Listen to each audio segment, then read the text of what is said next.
Hello everyone, as Dr. Ork said, we were crew leaders for the Frogbit project this past summer, and we're going to tell you about what happened in the summer and basically how we're going to progress. So, Bree, you want to talk about how to identify it? So Frogbit is shown here in this picture. The leaves can range in size from like a dime to anywhere about this big. I know it says up there about 1 to 2 inches wide, but some of the leaves get really big. They're vaguely heart-shaped, and they produce flowers that have 3 petals that are white, and then they have a yellow center. Frogbit reproduces by horizontal stems called stylons, and that allows it to grow really rapidly and spread very quickly as well.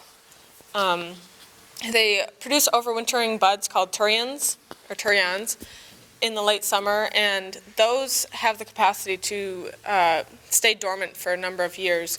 So what we try to do is to collect the plant before it produces the turions and also before it drops them, because we're trying to eradicate it. So if it is capable of dropping its seeds, then it's going to come back the next year.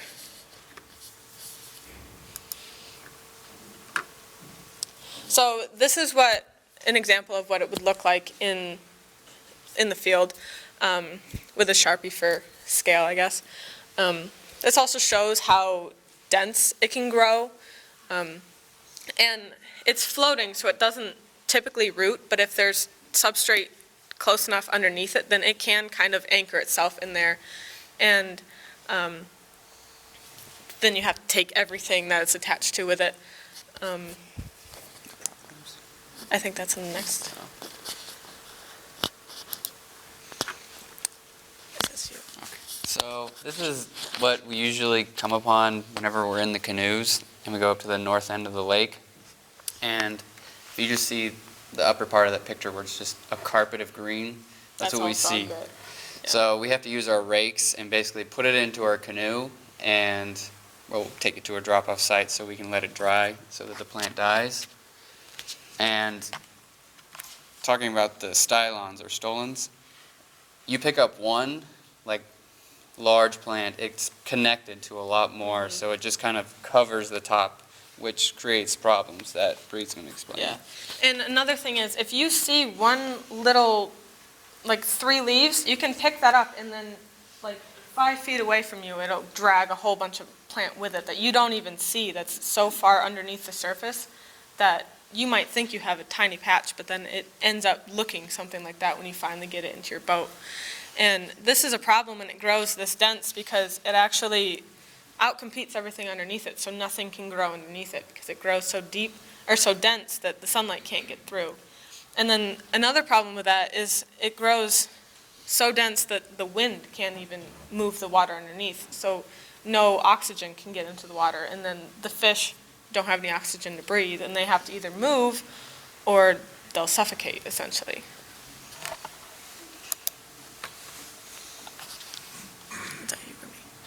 Okay. So when we're out there, we started in mid to late July. And it's hard sometimes to tell the difference between frogbit and some of the other water lilies that are supposed to be there if they are young. But one important thing is that the lily pads are more pointed and they're not as round as the frogbit, and frogbit is never going to get that big. European frogbit is never going to get that big. But the water lilies are also rooted, so if you were to go and tug on one of the juvenile water lilies, it wouldn't come up the same way as frogbit. Because frogbit, like we said, is floating. And this also shows an example of like when we're in the field, you have to work through other plants to get the patches of the frogbit because it just spreads so rapidly. And there could be a patch of water lilies that are growing so close together that you can't see what's underneath it, and we have to kind of pick that up to see if there's frogbit somehow growing underneath it, because if we leave anything, then it can turn into those dense patches that we mentioned before. So the north end of the lake, more in the swamp is our primary area of work that we did this past summer. And we got pretty far, like clearing it out.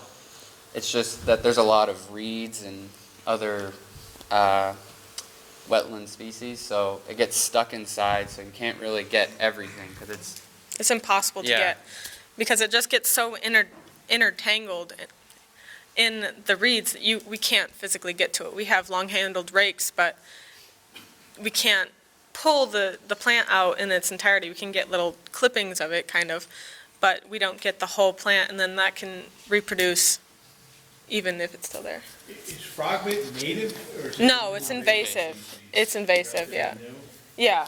So I believe it was first found in 2014 or 2015 was it in the swamp, right? And it's only been found at the north end so far. Yeah. Which is probably introduced by coming in on somebody's boat. And going around. Well, I think that's what they think, yeah. How many years have you guys been pulling now? Is this the third year? This is a second year, yeah. Next year's the last year of the funding. Yeah.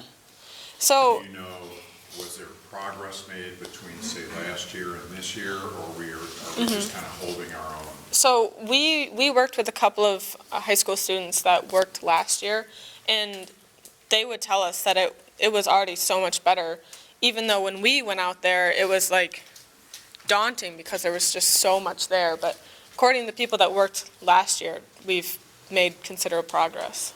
So. And really, the only reason that we are able to make progress with this one is that it doesn't significantly root. It's mostly a floating plant. Yeah, if it's not stuck in the other plants, it's really easy to collect. You just have to you have to be able to get out there. Yeah.